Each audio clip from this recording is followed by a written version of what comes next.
All right, few things to open up this review with before we get into the meat and potatoes of it. First and foremost, this is going to be a heavily critical, ranty Starfield Shattered Space review. And I'm warning you in advance because I know there's a lot of people who are enjoying it. And if you are enjoying it, I'm not here to take your joy away. Never does my content exist to tell you you're wrong for enjoying something or not enjoying something. It's just to offer my opinion, so please take it as such. Secondly, Bethesda did not offer review codes for this. I thought it was a little suspicious when I learned that it's not just content creators, but press as well was not getting review codes. And after playing the game on Series X for about 16 hours, it made sense why, because I didn't think the performance was very good. We'll get into that. And last but not least, because I've done this for so long, I've had the opportunity to, unfortunately, read a lot about myself over these years. I've been doing this since I was 13 years old. And in particular with my review style content, depending on the subject matter, the game, the situation surrounding it, sometimes angry Matty will come out to play, but other times I'll be a little more level-headed. Other times I'll be totally cool with something. I'll be excited for something.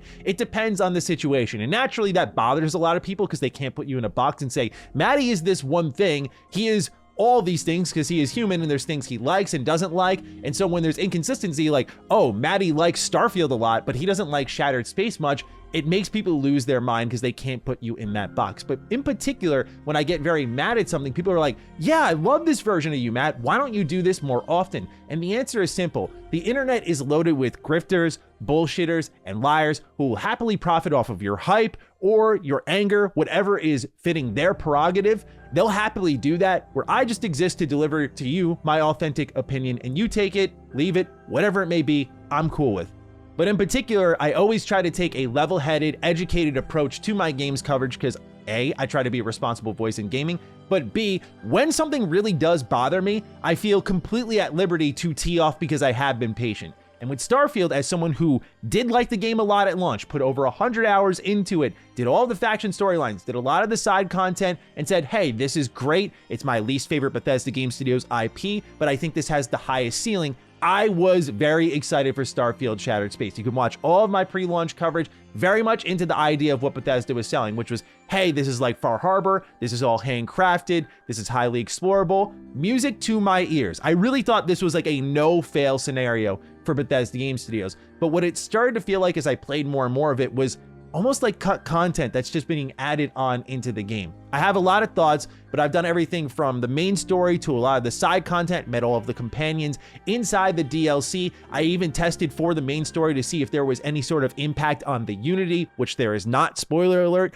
So yes, I was extremely thorough, as I always try to be, but I need to make that clear here because I'm already seeing how apparently reviewers are rushing this. When I was sick all day on Monday, as you know, I didn't post anything on Monday. I was sick all day, so I had a lot of time with Shattered Space then. I got to play a lot of it on Tuesday, and I played a lot of it today, and I'm here to deliver my review on the experience thus far. So to open things up, number one thing you should know is that this is buggy. In one way in particular, it was really upsetting how it was buggy, and that's with Andreja. For those who don't watch any of my Starfield coverage, I adore the character Andreja. I think she is so well written, which I know goes against what people say online. Like, no, there's no way Bethesda Game Studios has written anything good ever. But I think Andreja's character and how it focuses on religion and sort of how we can all relate to it on different levels, whether you're for religion or against religion, I feel like she's a character that has something very interesting to say, especially if you romance her, because your whole storyline with her is, hey, our love is on a timer. And when I go back to House Faroon, I don't know what's going to happen to us. And that made her, to me at least, so compelling, because I think romance in games is done so horribly most of the time that I really feel like Andreja was a truly extremely compelling character. That was another reason I was so excited for Shattered Space, to get more of Andreja. My favorite character probably since like Nick Valentine in Fallout 4 when it comes to BGS games. Like, she is awesome. And it was really disappointing to learn that there are bugs that prohibit her from commenting on things. There are major steps in the quest line, choices that you're going to make that it seems like Andreja is supposed to respond to or supposed to react to that just don't play out whatsoever. In particular, I tested multiple endings for Shattered Space, both the good ending and the bad ending. And in the case of the good ending, she did not react at all. And in the bad ending, I got 2 lines from her. 2. And she didn't even leave me. I just got 2 lines of disappointment and that was it. As for the good, it wasn't until I loaded it in a following day later and tried it again and it just randomly procced. And it was a few more lines, but it definitely was like, hey, thanks for everything, really appreciate you. And it felt like it lacked the depth and the finality that I feel her character needed with this particular story and the investment that she brought to that story. It just felt like it was completely left to the wayside. But combine that with bugs that prohibited any sort of response from her, and it really felt a little more hollow than I expected on that front. And as someone who is very driven by her character, that's one of my biggest disappointments with the DLC. She does have moments all throughout quest lines where she can react to things, she'll talk to things, as you would with your Starfield companions, but you really can, particularly in side quests, use Andreja to like convince people of things like, hey, speak for me. And anytime that option was available, I was doing it because, again, I love her character. So it's lacking in that department, whether it be by bugs or sometimes by quality. It just really felt hollow to me, and that was easily my biggest disappointment. But for many people, they don't like Bethesda Game Studios' character. That doesn't matter. A lot of folks were looking at Shattered Space as the turnaround moment. Like, can I reinstall the game? Can I get what I was looking for from Starfield in Shattered Space? Because, as many people have tracked, with Starfield, exploration felt very bad because you would just be going through a bunch of loading screens and it didn't have that sense of wandering. Shattered Space does allow you to wander, and the feeling I got in my body when I stepped out of Dazra and I looked over this entire environment and went, oh my God, like I see points of interest and I can go and wander to these. I'm so excited. I was so bummed out by a lot of these locations. It really feels like they generated a landmass and threw locations on top of it without much thought on the design of it. I have a nitpick and then I have a critique. I'm gonna start with the nitpick because it's gonna lead into the critique pretty well, I feel. The nitpick is, for example, right on the ass end of Dazra, which, by the way, for those who are not caught up on like lore or anything, House Faroon is this faction that people are like, what happened to them? And so by nature of the story, spacers are here on Varun Kai. You also have, of course, the Crimson Fleet. And for some reason, there is a Crimson Fleet outpost literally on the ass end of Dazra. Like, you step outside, I walk 10 steps to my left, and there is this whole entire farm that they have taken over, and this deep dungeon, which is a cool dungeon and all, don't get me wrong here. Like, visually, this DLC is stunning. I'll get into that in a moment. But when it comes to like that sort of thought, like, why, when this is such a secretive place, why, when they are so protective of their homeland, why is the Crimson Fleet parked out there? And I bring that up because then I get into the actual exploration. Like, okay, Matty, you're overthinking it. It's a design oversight, if anything, not the end of the world. Okay, so moving along, a lot of these locations are very Starfield is the best way I would put it. My best example is I was exploring and I found a crashed spaceship and I was like, okay, cool, let's see what's going on here. You step up, Andreja kind of mentions like, this is an interesting way to reuse a spaceship. I'm like, all right, nothing really here. Fine, moving along, because, you know, Bethesda Game Studios, some of their locations are just shoot 'em ups, some of them are quest holders, some of them are for future content, and some of them are just empty world builders, and that's cool with me. So I look at my mini map and I see that there are these little icons that tell you like where you can go for the next side objective, or you can bring up your scanner and tag them and learn in advance. And so I go over and I see another crashed ship, and this is what I'm talking about. I'm like, how did this happen? And again, hollow exploration, again, nothing fulfilling there. And there are moments like I wandered into a tomb and I found an injured member of House Faroon, and they tasked me with finding old heirlooms, and it brought me to this dungeon that I went to this side location once before, but it turns out there was a whole other separate section that unlocks if you trigger this point in the quest. That is one of my critiques, is that I feel that this isn't as open-ended as it could be. Like in Skyrim, for example, I would have wandered into that place, got all the way to the end of it, got all the loot I needed for that location, and then I would have met her later and been able to hand it off there. But this game expects you to find things step by step. So when I went to that location for the side quest, I'm like, another hollow location. And then I go back, find her, and go back to this area and realize, oh, there's this whole separate section here. Nonetheless, though, this side quest was fun because I got to kill a bunch of spacers. I found old heirlooms. I got great audio logs that built out the spacers that were living here. Like, it was really cool. And then I had this conversation with Andreja at the end, convincing the father of something that otherwise maybe I wouldn't have been able to, although I had some other tags that would have probably allowed me to. Point being, though, is that was the stuff I was really looking for here. And there are moments in Starfield Shattered Space where you're going to have that, aha, this is the Bethesda I know and love. But a lot of it is that kind of Fallout 4 feeling of show up, shoot some enemies, and move along. And a lot of the exploration is hollow because of that. I didn't expect a million side quests, but I think even things that they promoted, like, oh, the zero gravity bubbles that you would kind of float along in, that's barely used outside of one point in the main story to get to the Scaled Citadel. It's things like that that really bum me out. Starfield Shattered Space doesn't offer really anything new. And I think the most disingenuous criticism of it is that it's, quote, more Starfield. not because it's incorrect, but because I think that is a surface level take and that there is much more wrong with Shattered Space. And I say this as someone who has loved Bethesda Game Studios for a very long time. I don't think this is just more Starfield. I think this is Bethesda Game Studios thinking they know what their fans love and checking boxes like, hey, you like exploration, right? Okay, you're on foot. Hey, you like to wander, right? Okay, you can do that. But it's about what you discover that also makes it so fulfilling. And that's obvious. I don't need to explain that, but that's missing in a lot of this DLC. And as you get further and further from Varun Kai, you'll find your typical seemingly generated locations, cave, outpost, abandoned outpost, like these small research facility was one I found, and there's just nothing there. And that is frustrating for a DLC marketed to me and others as a handcrafted experience. It felt like this was the opportunity to be the clapback. So yes, part of it is my expectations, which were high because this seemed to be a return to what Bethesda Game Studios knew to do well. But when they're talking about it being like Far Harbor, as I'll get into in a little bit, I don't think it's even close. Far Harbor is my favorite DLC Bethesda Game Studios has ever done. And if it was even half as good as Far Harbor, I wouldn't be sitting here making this video like this. But it really is a big miss beyond the exploration and beyond how the companions react.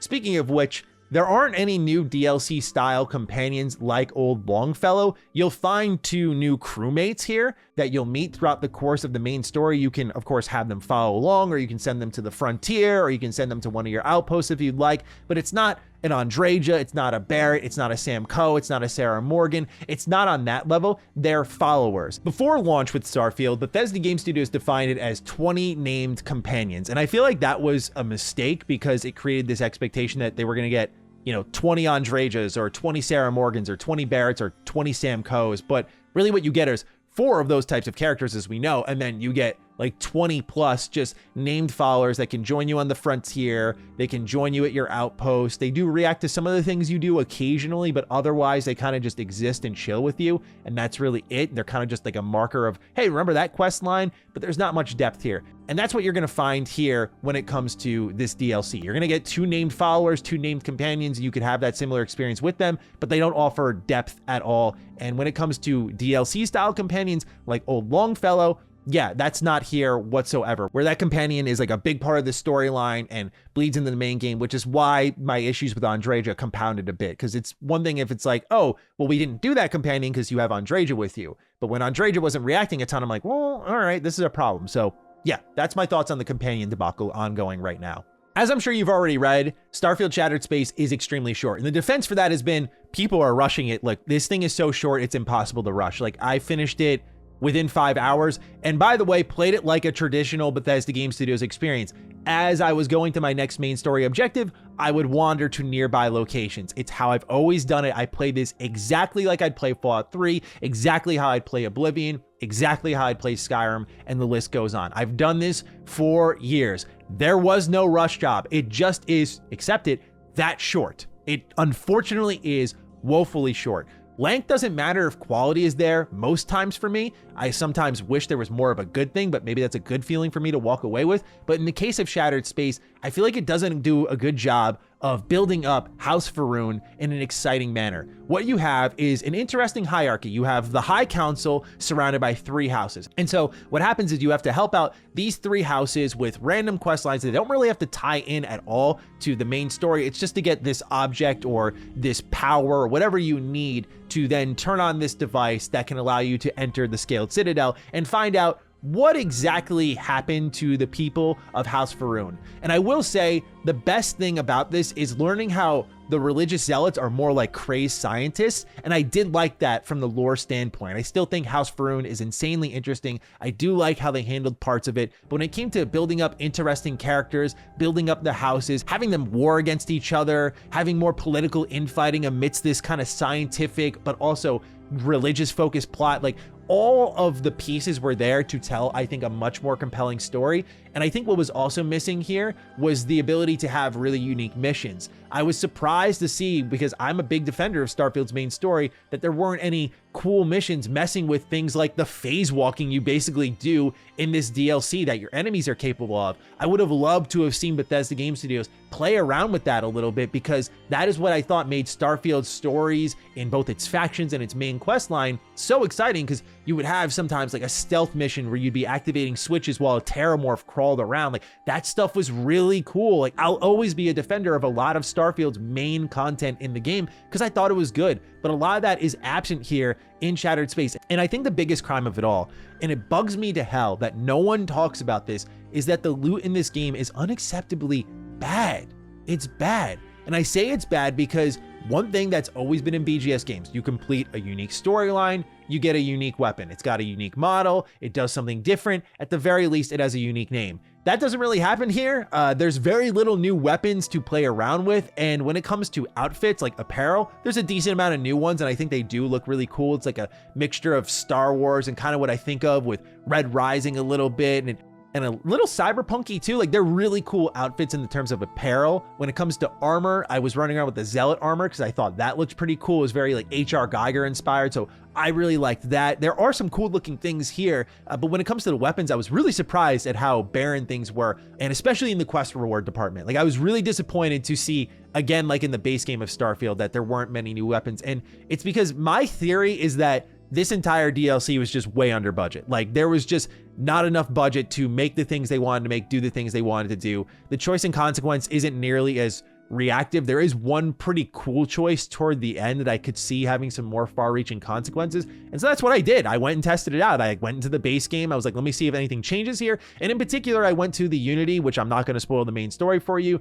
but it kind of lets you see your old choices. And so as someone who finished Shattered Space and then went over there, I was like, let me check out if this actually is accounted for. And it doesn't appear there, unfortunately. So that was a little disappointing in that I thought it would be really cool to see how Starfield's New Game Plus mechanic and how it kind of remembers your choices in this very different way from other games. Like, I was curious to see if the DLC would play into that and be part of the overarching experience. I do hope it's something they add down the line, but yeah, I was disappointed to find that out. So ultimately, the story fell short for me because it felt a little boring. Like, it's so short that I would say beelining it is a thing that doesn't exist. Like, it is short enough to beat in an afternoon. And that is really, I think, unacceptable when you look at it. You look at the price tag they're putting on it. If this is like a $20 DLC, I think I would have a much different approach. I think my letdown would still be there based on the quality of things here, but it would at least be, I think, priced a little more fairly. But when we're talking like 30, 35 bucks, that's a bit steep for what's on display here. And I haven't even gotten to beyond some of my quality issues on a questing level, on a character level. I haven't even gotten into the performance, which I'm sure you've seen in some of the gameplay already. This DLC does not run well. I played on Series X performance mode, and when you open up your scanner, there's a micro stutter each time. If I'm running around the world, or heaven forbid, I am driving around the Rev 8, it gets really bad. The Rev 8 also in particular does not feel good on the terrain of Varun Kai. You're always like fishtailing when you're driving around, and it feels really bad at certain stretches. There are certain moments where it interacts with the terrain better and you really get basic forward momentum. But yeah, it's really surprising how bad it feels here because, again, defender of the Starfield space combat, I think it feels really good. So I was like, yeah, of course Bethesda Game Studios can do a ground vehicle. I love how far you can boost up in the air with it. I've tested around with it on random planets, but to have it tied into content that I can drive to and discover, you really got a good feel for how this thing flows in a better way. And yeah, it could have been way better as far as I'm concerned. I will say artistically that this is beautiful. It does give me that Shivering Isles vibe, like where you're just looking at the sky constantly going, damn, man. Yeah, the art directors at Bethesda Game Studios cook, frankly. Like, they cooked with Fallout 76 even. They cooked with Starfield. They cooked with Shattered Space especially. This is a really fun piece of content to look at. Like, I just love being in this world space, and I will always remember it for that, for sure. But just, yeah, that's like kind of the end of a lot of the positive things I can say. There's some side quests that I did enjoy. Some feel kind of throwaway, like there was two brothers feuding with each other because one of them is a drunk who's sad about his wife who passed away because of what happened at the Scaled Citadel. And so he tries to pawn their mother's urn of ashes off. And so they swear to each other to duel. And then you can basically tranquilize them both and at least hold off the duel until another time, and it felt kind of unfulfilling in that regard. So there are certain side quests here that aren't as good as others.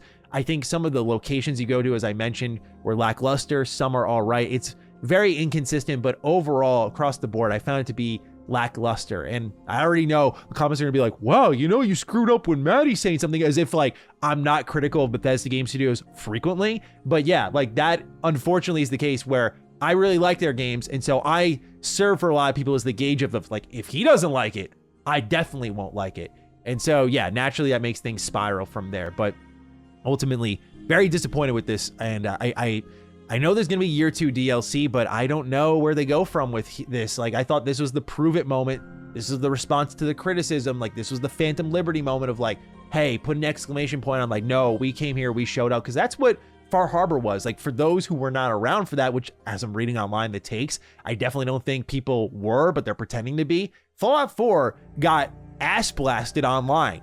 It was the worst Fallout game, no role-playing elements, and Bethesda said, okay, bet. And they came out with Far Harbor, which was a role-playing experience with real choice and consequence, skill checking, some of the best side quests ever in a BGS game. Like in particular, the one with the vault and the murder mystery was fucking awesome. Like there was some good stuff in there. It was the best clapback. And what I'll say is that who directed that experience and who was a part of Starfield Shattered Space and their writing team, who's now gone, is Will Shannon. And when that happened, I said, watch out, because I thought he was at the core of a lot of the great choice and consequence, RPG-focused decision-making that was at Bethesda Game Studios. And I feel like even with Shattered Space, with the structure, the base game setup, that has been lessened a little bit. So I feel his impact has been missed here. I could be overestimating it. I could be overthinking it. I don't know. I don't work there. I don't know. But point being is, I feel like connecting those dots makes a little more sense to me. So with that, ladies and gentlemen, those are my thoughts on Starfield Shattered Space.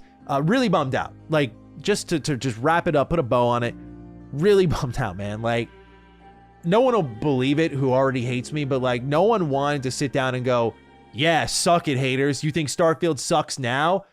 It's one of those things where it's frustratingly validating to those who have slandered Starfield, where I think it's a game that does a lot of great things. It's not perfect, it's flawed, as I highlighted in my 1 year later retrospective. It's got problems, but I really felt like Shattered Space was gonna be the answer to a lot of them. But even removing that situation, removing the zeitgeist, removing the pressure, the impact, the response, removing it, I just think the quality level here is low compared to what BGS has delivered to me in the past, particularly with their DLC. It's not quite like, hey, here's like this workshop DLC for Fallout 4. It's not there, don't get it twisted. And it's not 76 levels bad, it's just underwhelming. So those are my thoughts. I look forward to hearing yours down below. Fire away. Other than that, take excellent care of yourselves, and I'll see you next time around. Stay sexy, stay active. I love you all. Peace.